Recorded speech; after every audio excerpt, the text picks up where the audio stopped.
Hello, welcome one more time to Hola Esch. Today, I'm more than satisfied to have this program because today, if I do the introduction of this girl, it will take like 20 minutes, but she will talk about her own life. So with us, I don't know how to pronounce it well, it's Maja Poljak. Poljak, yeah. Thank you for being here. No problem. It's a pleasure to be with you. Maya, where can we start? Every time when I have a guest in here, we start from how you started in volleyball. I already know that your father was a basketball player because everywhere you say it, but you could choose in that time basketball. He pushed you to volleyball, and how do you make the click? How you get in love in the volleyball world? Yeah, my dad was a very supportive figure throughout my whole childhood and career. But he wasn't really in favor of me starting with basketball because he didn't want me to go through all the hits with the elbows under the basket. So it's not exactly the type of sport that he imagined his only girl to do. And he played it really in a tricky way. He didn't tell me you're not allowed to go to basketball. He let me do the practices and everything, and then he took me to see the best volleyball match I could possibly see at the time. Where it was? It was in Zagreb, and it was the Champions League Final Four. Wow. So Wow. he did it. He played it smart. Okay. He took me to see the best that was possible to see at the time. And I saw the finals, Mladost against Uralochka. They both had excellent teams at the time. So I said, I mean, it really looks fun, looking the best possible level of volleyball at the time. And I said, sure. I mean, let's give it a try. And it all started that way. You are from Croatia. Correct. But there, I don't know the culture of volleyball. Was it really famous in that time? Because I know Croatia, they have a strong football team, but it's not like Italy or I would say Turkey or Russia. Or Brazil. Brazil, yeah. No, there's not this huge culture of volleyball, but at the time we had a very successful national team. They were, I believe, 3 years in a row second at the European Championship. All right. And it was the period when Mladost Zagreb and a few years later also Dubrovnik, they were investing a lot of money and they had very competitive teams that did really well in the Champions League competition. So it was really the golden era of Croatian volleyball. I can also say the level of the championship was really very high. So I was fortunate enough to be part of the Croatian volleyball at the best possible time. I know you began there at 15 years old, which was really young. And then at 16 years old, you had the best results ever. Was it? Yeah, well, I started quite strongly. I mean, as soon as I got into volleyball, they saw potential because I was tall and I was coming from a sport family. I mean, for me, I could always stay as much as I wanted outdoor and play. And the only thing that my mom and dad would tell me was, please go home when all of your friends go home. So I was allowed to spend time outdoor as much as I wanted. Nice. On the other hand, I was not allowed to stand in front of the screen as much as I wanted. All so right, that was their way of actually. It was another area. It was another age. It was So it was funny because they would really let me play outdoor as much as I wanted. So I played football, handball, tennis. Basketball, everything. So for me, volleyball, it was fun, but I think I had quite a good coordination for a kid at that time because I basically grew up doing sports all the time. I grew up in a sport hall watching my dad. At home, it was always sports on TV. So they recognized the talent. They put me into the fire straight away. And at the age of 15, I was already playing the first national league, which at the time was, as I said, very competitive. And at the age of 16, I started playing for the senior national team. So those were all, let's say, a lot of steps in a short period. And it made me fall in love with volleyball even more, because I enjoyed it, and also the results were coming back easily. Just putting the volleyball apart, Yeah. that little girl with 12, 15, in that age, they say is the complicated age. You were tall, Yeah. you were into a sport, Yeah. but you had another life, friends. Yeah. Was it a problem for you? Like they were talking about parties and boys, and I don't know what they talk about, and you were just with the ball. Yeah. I was never stressed into doing sports. So my parents made it really very clear for me that it's going to be just my decision. And once again, I mean, I noticed a lot of parents putting a lot of pressure to their kids, whether it's about school, whether it's about extra school activities. They made me understand how cool would it be to be the best. Okay. But they never stressed me or pushed me into something. You know, I spent hours watching Jordan at TV, but not because my dad wanted me to become the new Jordan. He just wanted me to see how cool it is to be as successful as Jordan. So I was just competitive as soon as I started playing and watching all that sport from when you're a kid and seeing teams fight for the results and everything. I think it really shaped me as a person. But I'm very proud to say that I had wonderful parents that were really supportive and only pushed me to be honest and to be dedicated to the things that I chose to do. So yeah, it was not easy not to go to all the parties, but I think that I had a beautiful quality of life afterwards, because I did sacrifice sometimes at the age when kids were going to parties with their schoolmates and to the trips with the schools that I had to skip and etc. But I was in Japan when I was 16, you know, and none of them were there. Yeah, and I lived in Italy for 8 years. I lived in Turkey for 8 years. Don't go that far. Yeah. Don't go that far, because we are gonna give them step by step what they need to know. Yeah. So I know also that.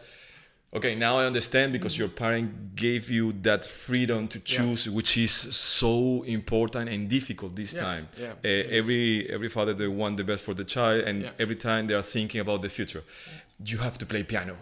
You have to play football. You have to. No, let them choose. Yeah. And if they want to be a chef, okay, just go ahead. But I know you have to decide between studies and Italy. Yeah. Which nevertheless, talking about volleyball, is the big house. It's like, I would say Jordan and this guy. Yeah. Have you seen this guy over here? Yeah, Kobe.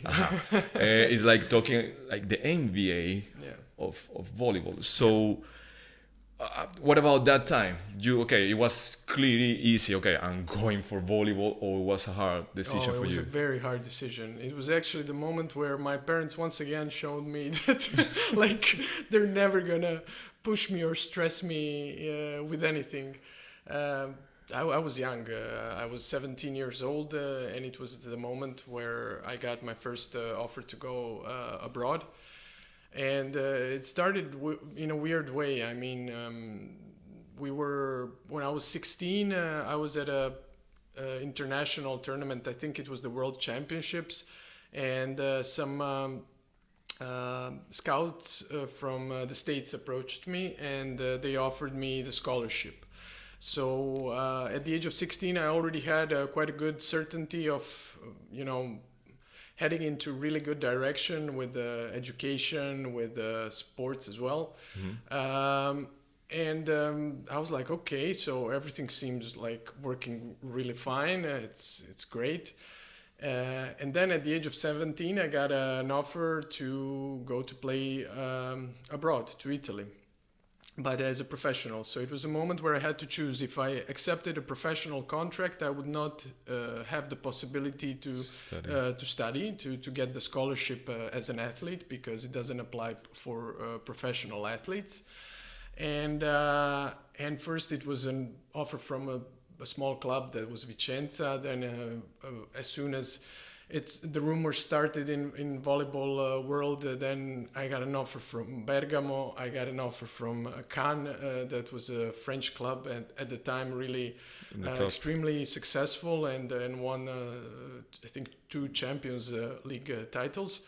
So like in one moment I had no idea what am I supposed to do. So clearly the easiest thing to do was ask my parents the question if they would take the decision on my behalf, because I'm too young. But the answer what that was I got in your head in that time? Okay, was just studies, volleyball. Oh, this team is good. I'm the best in the world. But you didn't really start to play yet. You didn't show. You have talent, but you didn't show yourself. So what was in your mind? My mind was just, I was scared of doing the wrong choice. All right. Very, very honest and very humble answer, because I knew that I was a kid. I knew that I had my whole life in front of me, and I knew that the decision I was supposed to make would really determine in which direction my life would go, because it was clear that at the time the level of volleyball at the universities in US was not as high as it was now, and it would be mainly a choice in regards to education and not that much towards volleyball, which was a very good choice to do anyway. Because it would ensure me a degree from a very well accepted and popular university, and on the other hand, going to Italy would mean big question mark over education, because at the time I didn't even finish high school. Wow. I was so you just went there and then you finished your high school, or how was it? So I was let's say a big nerd. I had straight A's at school, and I was one of the 3 best students in my high school. All right. So when I took the decision to go to Italy, when I finally said, okay, let's just leave the States aside, and I'll go to Italy, and I'll finish that university somehow. It's not going to be that level of university, but I'm going to do it. And my parents went to speak to the dean and of the school, and they said, there were never issues with this kid. With the studies, and it would be really a shame to limit someone to have a successful sport career. She's getting a one-in-a-lifetime opportunity, and we're going to do everything that we can to support her. And I'm still very grateful that I had such a reasonable person on the other side, and the dean spoke to the professors, so we agreed that I would come once in a month, and I would step by step do certain parts of the tests, so it doesn't really pile up everything in one shot. Nice. So I was coming once in a month. I would do several subjects, and then I would go back to Italy and continue with my regular weekly duties with the 2 practices and matches and everything. So you were happy with the system in that time? I was very satisfied, because it was not an easy decision to take, but I had a lot of support, and hopefully I think I earned the support that I had. So I managed to finish the high school, and I started playing in the best league at the time, so it was an excellent choice. Now I'm gonna put in here where and how many years she played, but let's talk, because there are many friends looking at you and they know, yeah, I play with you. But how was the experience around Italy? Because I know you play in Russia as well, which is completely different. Yeah. Just tell me about the rhythm, how you felt the ambience, because it's a really culture going on in Italy. Yeah. That's true. It was the best possible choice for a young player at the time. You get into a system that works flawlessly with excellent coaches, with a great conditioning system, with a lot of match preparation. So tactical preparation was really at the top level. And I came as a middle blocker, and I didn't know the basics of blocking. Everybody could see that I had a strong wish, but I didn't know how to do a cross step, which is... Are you serious? Yes, I'm completely serious. I was doing lateral steps as a middle blocker, which is like... And a cross step for a middle blocker is the alphabet for people that don't know that deeply volleyball. It's like really the alphabet of the role. And I had coaches that had the patience to take the time to work with me. I had excellent teammates really that were never tired of giving me a hand and helping me out. But I had also a very strong wish and the motivation that everybody recognized, and that's why I was getting all the support that I was getting, because for me it was just like the end goal, and we need to win, and I'm gonna work hard so that we win. So I guess everybody recognized that, fortunately. Wow, you are saying so, and I know you were one of the best blockers, middle blockers, but your main goal, your main job was there like winning and set by yourself, just blocking, which is for me one of the hardest skills. Yeah, because you can't predict where the ball is going. Like when reception, the ball is gonna come here, setting, but block, you find good hitters who can avoid block. And when you are saying so, it's like, okay, I respect that. Then from Italy you went to Turkey, wasn't it? Yeah, I spent 8 beautiful years in Italy in the system that I said, with the public that was just amazing. Like every match it was sold out, and it was just such a pleasure to play in front of the Italian crowd that lived volleyball so intensively, with the passion. With the passion. And then I just decided that I'm gonna go to Turkey, and everybody told me I was nuts at the time. So again, a quite weird decision that I took. I guess I didn't take the most expected decisions throughout my career. But I got a good offer, and I saw the potential in the Turkish league, because I realized that they were getting more and more money, and I knew that it was just a matter of time that most of the strongest players in female volleyball would move there. What happened is that I went the year before the economic crisis in Europe started. Okay. So I prepared myself a bit to the grounds, and then when the economic crisis started, everybody just wanted to go to Turkey. So you were already there. But I was already there, and things were much more simple for me at the time. Okay. Let's talk about Maja outside of the court. Yeah. Were you this girl who every time was like, let's say Kobe, just focus on the game, watching games, never going out, never drinking, never nothing at all, no outside of volleyball? Not at all. Not at all. It was a tricky question, because I met you once in Ankara. Yeah. I was playing also there in Ankara in Turkey, and you were there in one party. It was like after you were playing, I say Saturday, and we were playing Sunday. Like every time is half season, you first, and then we go first. And I remember about you because you were playing, I think, with one Cuban girl, wasn't it? Yeah, that's Maria Agüero. Agüero, yeah. And so I knew about you. Yeah. And if you will tell me now, no, I never party, I will say you a liar. No. You see, I mean, I'm honest. No, I can say that it's weird again. I mean, you will probably be shocked with what kind of advice my dad gave me as an ex-athlete, but he told me it's very important after the match to go out. So yeah, I mean, at the time, to me, it looked like, aren't you supposed to tell me like just to stay home or what? And he always like pushed me to go out. First of all, to socialize with my teammates because he thought that bonds are built also outside of the court, and he was absolutely right. And second thing, because it's important to let loose after all the stress and all the adrenaline that you have on the court. So yeah, I would definitely never recommend to anybody that does sport to just focus on sports and nothing else. For me, yeah, I was partying with my teammates.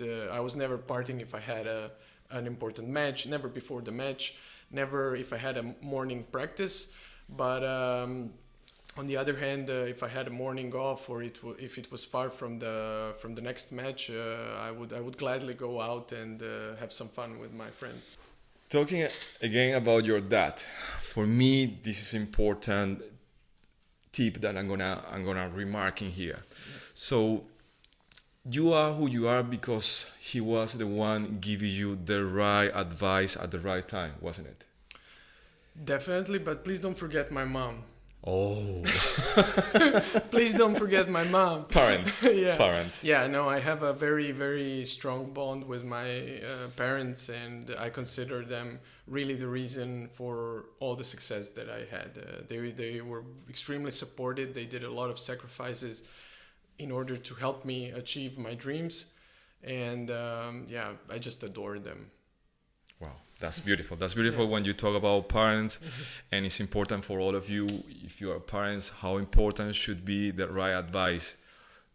Let them be. Basically, I would say let them be. Yeah, if your son wants to, do something wrong, okay, you have to tell him or tell her what is wrong or not, but just let them be. And talking about sports is a beautiful way to live your life. It gives you so many important things, so many, I don't know, for me, I achieve everything for sports. I met you through the sport also, because of volleyball, but before doing the episode with you, I was reading a lot about you, and it's impressive. Everywhere you went, you won. Yeah. You were in Italy, you won. You were in Turkey, you won. You were in Russia, you won. So even if I would be a owner of one team, I say, okay, I want to win the championship. I will take her, I will put it in the bench, but I'm going to win, basically. But those years were for you stressful. It was a part of your life. You enjoy, or you say, I'm lucky. No, I mean, when you look at the results, you see only the fun part, but there's a lot of let's say difficult things behind. Certainly, we are gonna play now sad music. No. Go ahead. Yeah, certainly there were moments when you work hard and the results are not coming. Certainly there are moments where you mess up something and you blame yourself for losing. There are moments where you're at the top, but your teammates don't perform the right way. So, I mean, in team sports, you can never know what's gonna happen. And I had certain situations where I felt down, I felt sad, especially my last year in Russia. I can say that were quite heavy on me because was quite heavy on me, not because I didn't like Russia or because I had problems with the club. On the contrary, they were great, and I was really happy about that choice. But doing those trips, like you just go from Moscow to like approximately where Tokyo is to play a match, and then you come back, and when you're at the end of your career and at a certain age, it's very hard to recover. Plus, I had many injuries that were just making things even more difficult. So yeah, I mean, it was really tough. But I told myself I'm not leaving this country without a trophy. Nice. And yeah, we succeeded in a very difficult series with Kazan. Yeah, I had disappointments in Turkey until we managed to finally win against Fenerbahce, which was at the time a very strong team and had a multiple times higher budget than we did. But yeah, when it was the most important day, we won, and we were the first Turkish team that won the most elite European Cup in team sports.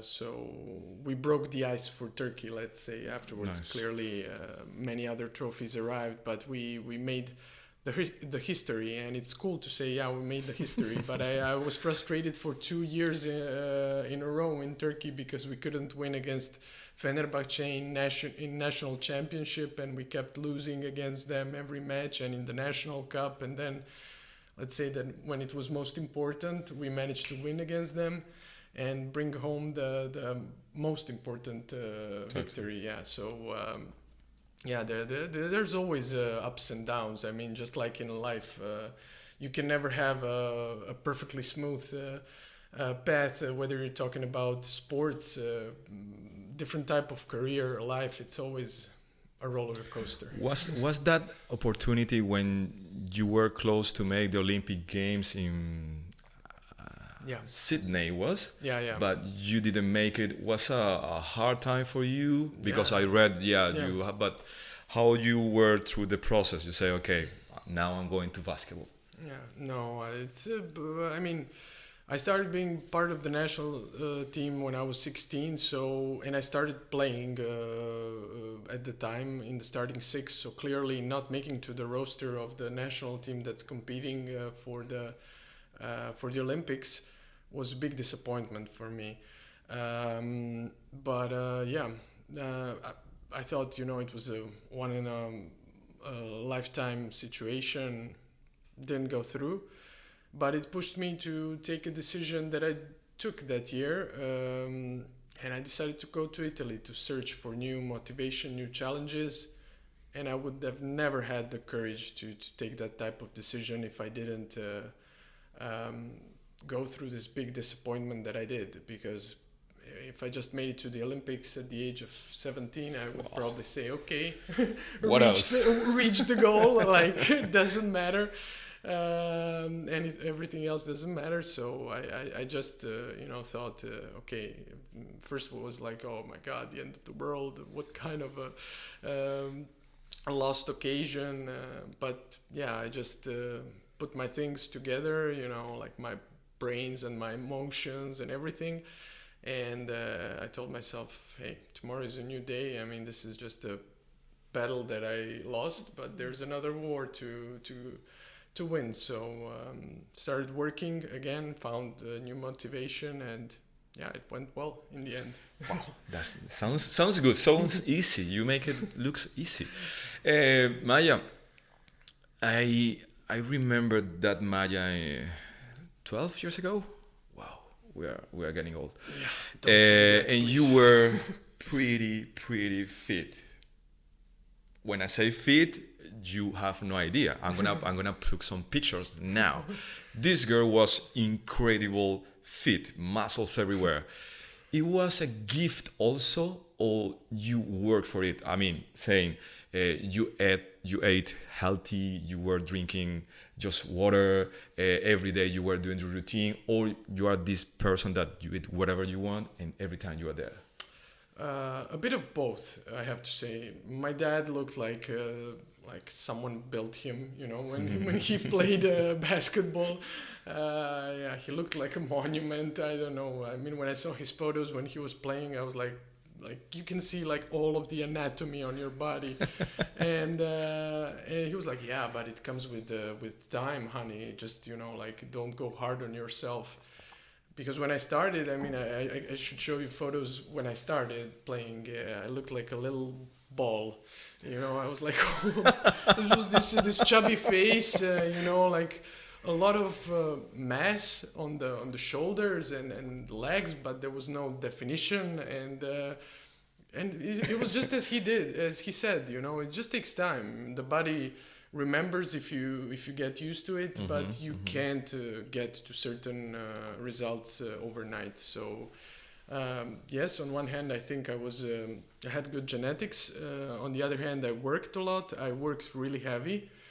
But fun thing, for example, even though everybody was like focusing on my arms, they were very strong. They play with the short sleeve. Yeah. And she have it like, come on, this is not normal. But it was funny because like I really wasn't lifting that much with arms. You know, I had teammates that were lifting way more than I did.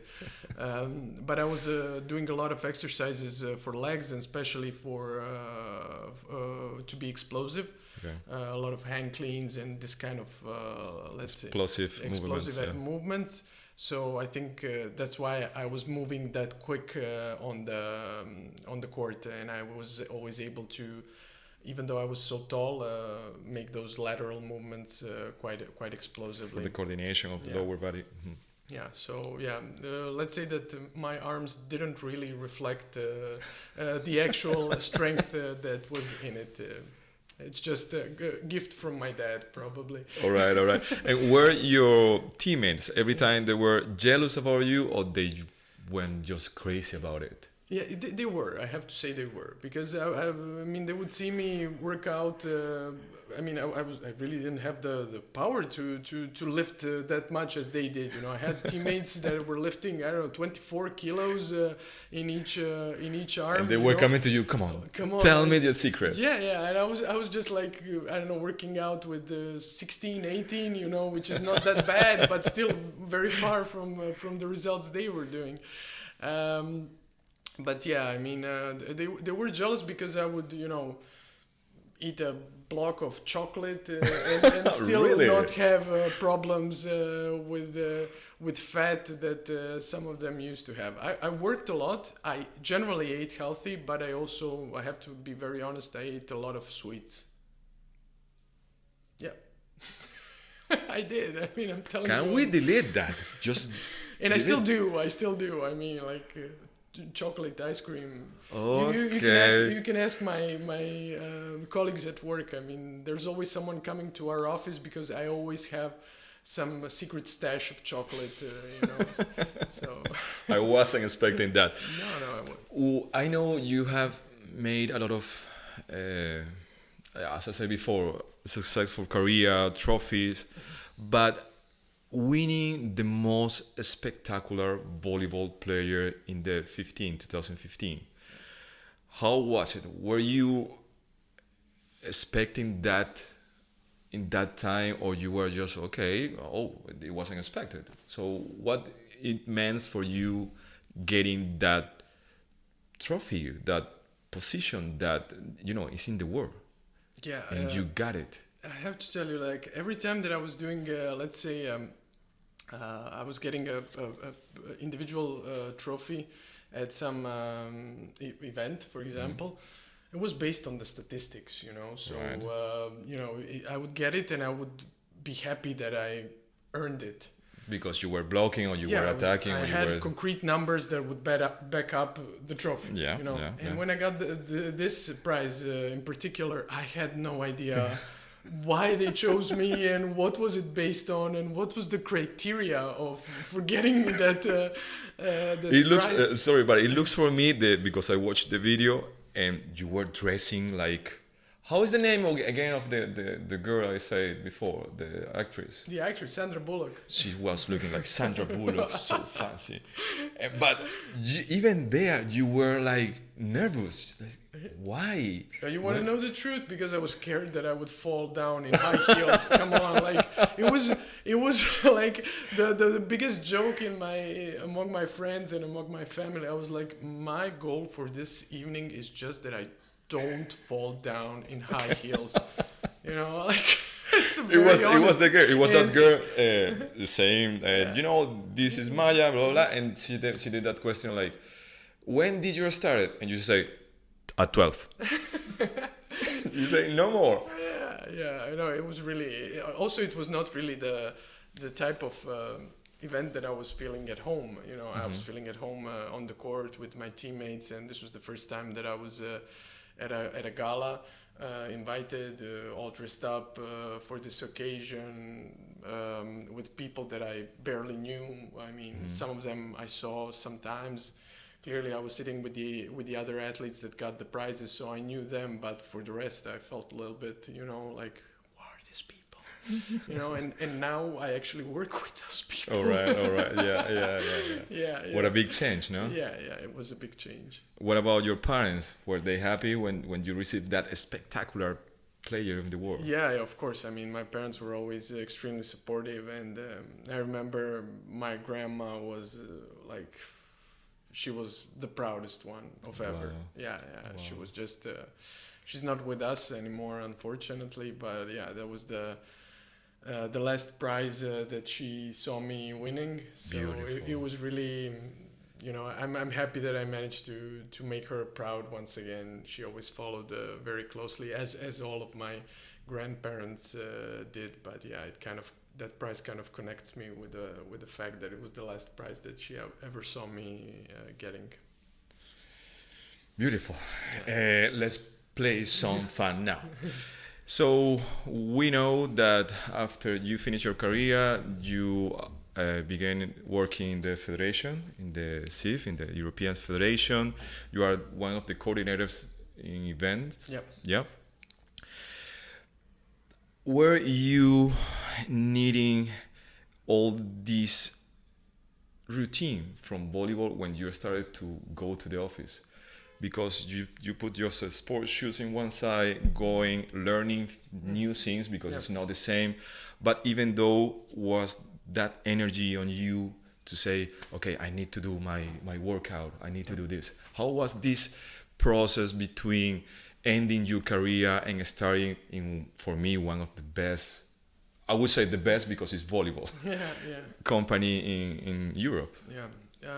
It was very traumatic, honestly, because I mean, you completely drastically switch life, and from being active all of the day, now you have to sit at a table and just stare at the computer and work with the computer. So yeah, I was able to focus on practice for 3 hours without dropping my focus for a second. And now this was a different type of focus that I was supposed to get, and it took me a while. It was for sure not easy. It took me a while to find the perfect routine for myself in this type of lifestyle, but yeah, I tried. First I was like doing some workouts after the working hours. Then I was like even trying to do them before, because I realized that, you know, when you start working, sometimes the day gets too long. But I'm not really the morning type, because professional sport doesn't make you feel really good in the mornings. So yeah, when I wake up, I feel like my ankles are stiff, my back is stiff, you know, and I feel like a piece of wood. And it takes me time for the body to start. So you are not a morning person? No, not at all. I mean, my work actually, my brain works quite well in the morning, but my body just doesn't follow. So yeah, it's better to keep me like start the day around 11. Contact her, but not at 9, not at 10. She's gonna be just. No. We can speak at 9. We can speak at 8:30. That's not an issue. But please don't make me jump at that time. Okay. So now let's say I found a very good balance, and I always try to split the day during lunchtime. I run home. I do a quick workout and I go back to work. Really? Yeah.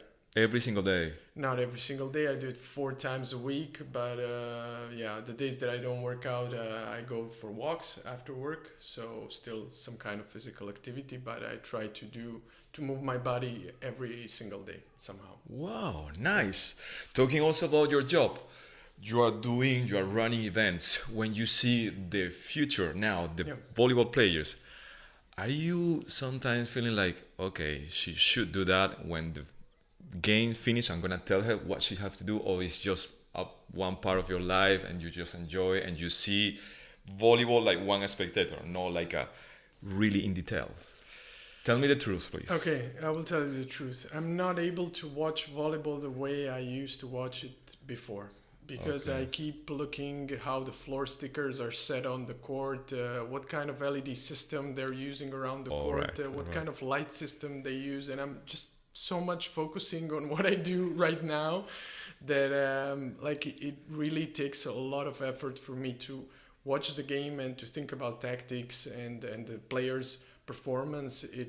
It's really tough, you know. Right, like right. yesterday was the last time that actually it's a good moment. It took me like an hour and a half watching the Italian Cup finals to focus finally the last set on the game itself. But for an hour and a half, I was just staring on everything around the court. So All the single details yeah, which involve your how job. the floor stickers are set, what kind of sponsors they're there, like the branding in the venue and everything. So how the floor looks from above, the color combinations.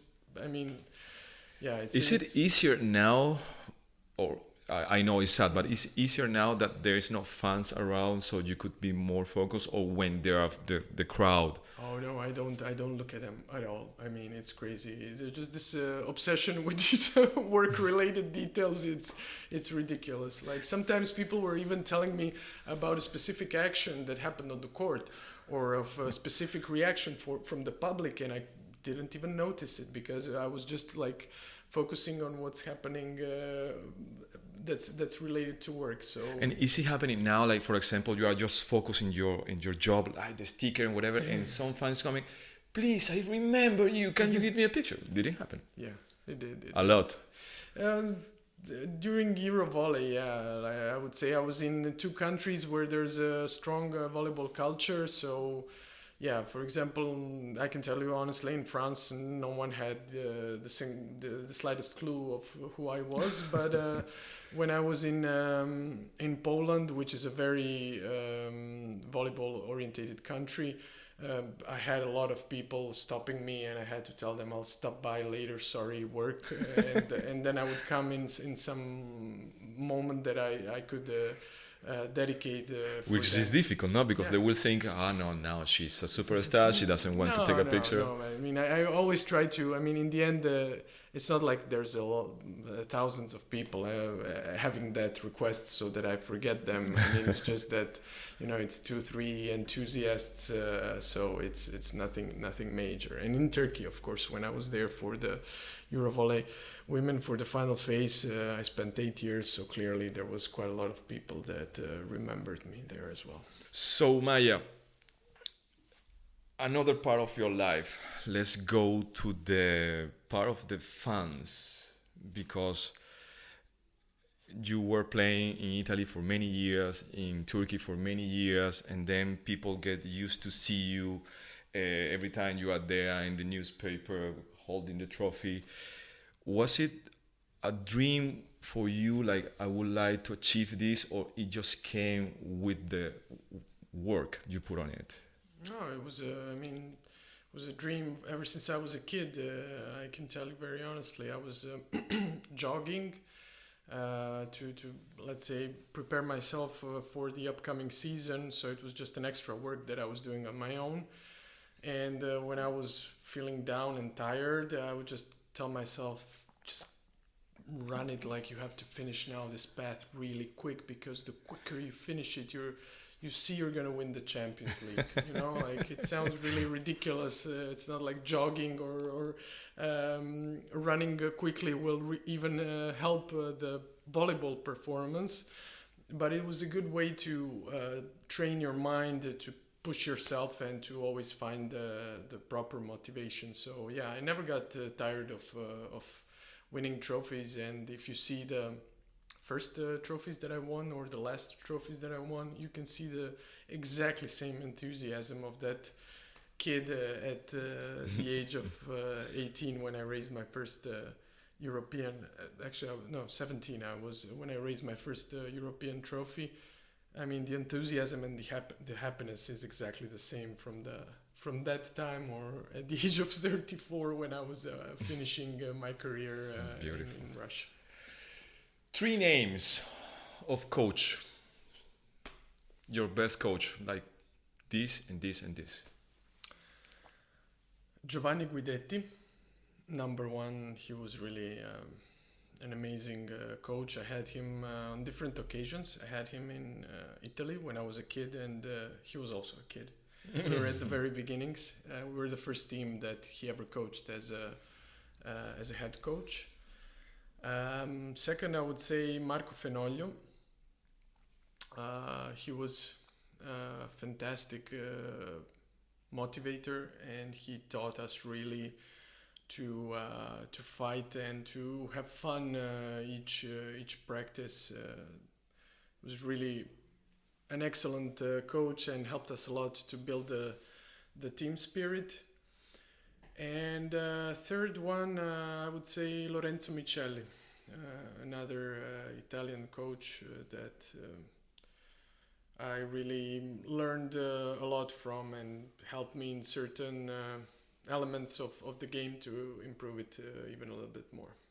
The Italian system is amazing. Yeah. It's just fantastic. This one is going to be hard for you, but you have to say it. Yeah. 3 best teammates. Sure.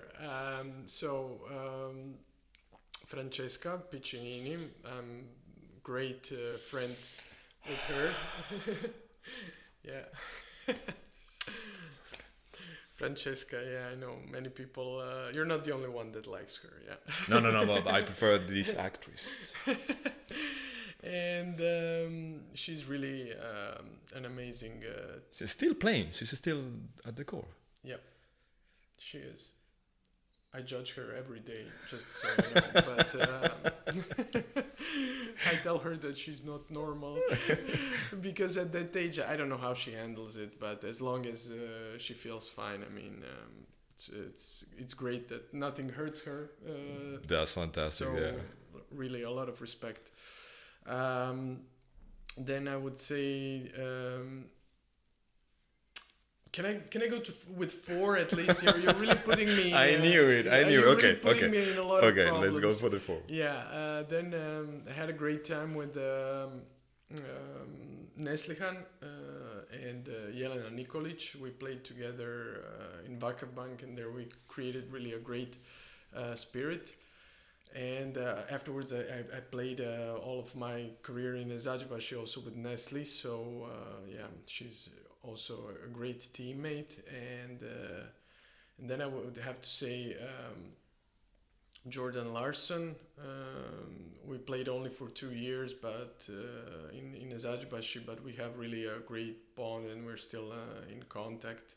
So I would put her together with Betania de la Cruz, and I'm already way over. And then there's also Natalia Goncharova, and I mean the list just goes endless. No, very honestly, I have to say that I'm super happy about the teammates that I had, and clearly there's no ideal teams, and there's always at least one person that you're not as close as with the others. But I don't know, it feels to me like everywhere that I was in the clubs, I never had problems with anyone, and I just had wonderful people around me. Are you still in touch with them? With many of them, I have to say, which is surprising because it's been many years. We changed many clubs, many countries, and we changed lifestyles. But yeah, today I was with Paola Paggi. I mean, I adore her, but the last time we played, it was, I don't know, in 2004 maybe. That a few years ago. Just a few years ago. Yeah, it's crazy. 2006. Sorry, 2006. We stopped playing together. So, but we still keep contact somehow. It's not as often, but yeah. And every time that we're in someone's area, we make sure to let each other know. And yeah, people even sit in a car, drive for an hour and a half, even though they're living different lives, even though they have kids and different duties. But yeah, we always try to find a way to see each other and to catch up, and that's awesome. Beautiful, beautiful. I'm not gonna say 3 clubs because it's going to be difficult, and I don't want to put you in that place. But tell me these 3 fantastic cities that you are in love with. Yeah, my hometown, Which is Split, Croatia. okay. I'm so in love with my city. It's just ridiculous. Even though I spent least of my life living there. Yeah, I was thinking the same. Yeah, I just adore it. And Bergamo was a city that I have a lot of beautiful memories. I spent 5 years when I was, in my opinion, shaping myself as a personality.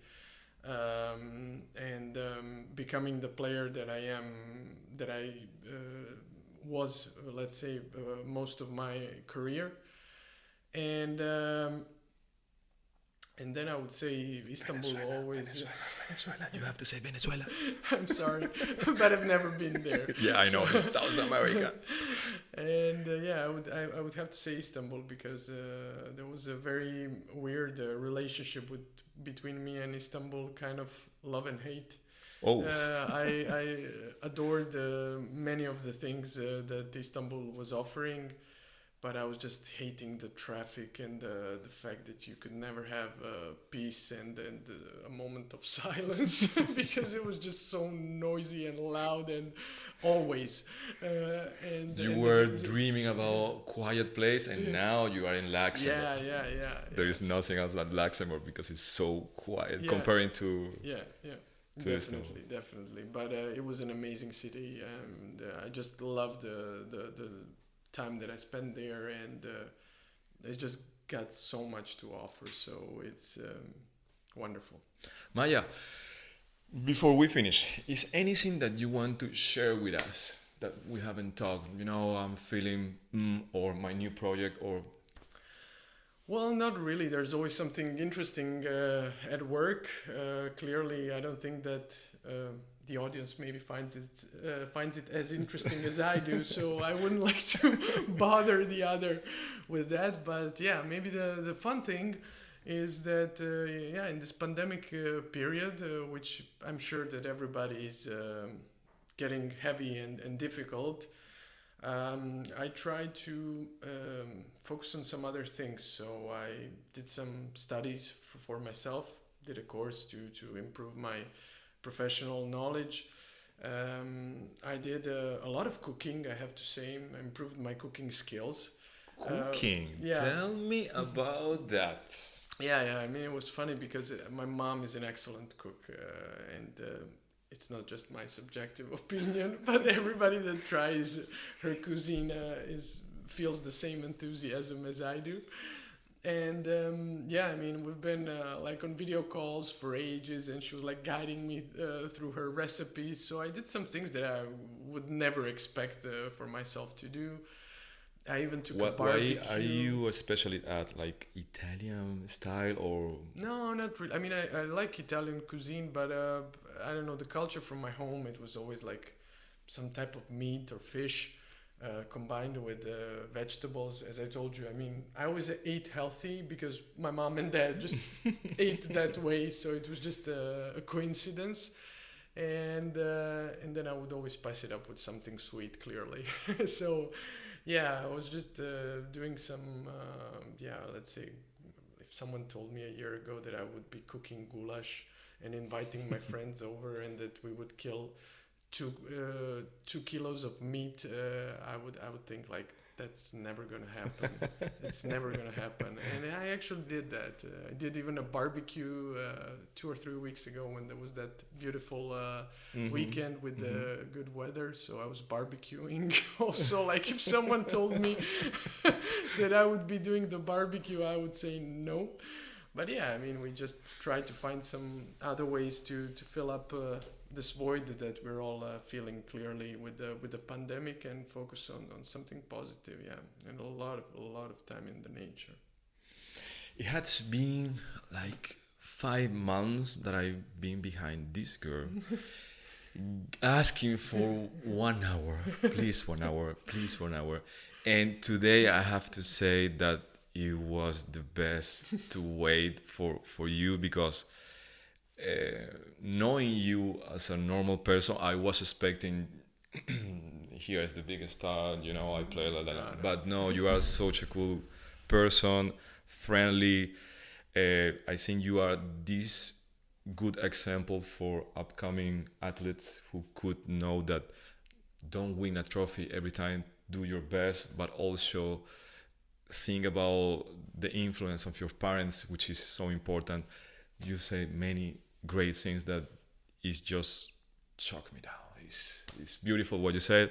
Thank you 1,000 times for being here. It was a pleasure. I hope you had a good time as we did, because here everybody is just, you have to see behind the scenes. Yeah, like, with me all the time putting the because the we told her spot. she have to drink and put it Yeah, I was constantly putting it and here. then she was putting it outside of that.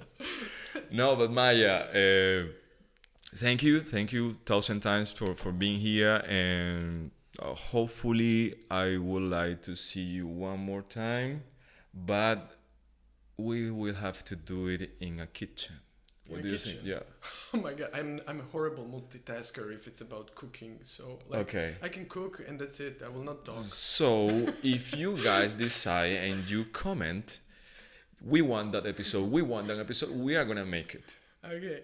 The only thing that I can possibly do, because I have a very special bond with the meat, so maybe barbecuing and talking can be an option. But Nice. Perhaps we are gonna do it outdoor in a chill day, and we will see how it goes. sounds okay. Sounds good? Yeah. We have a deal. So thank you one more time, Maja. It was a pleasure, and see you guys for the next episode.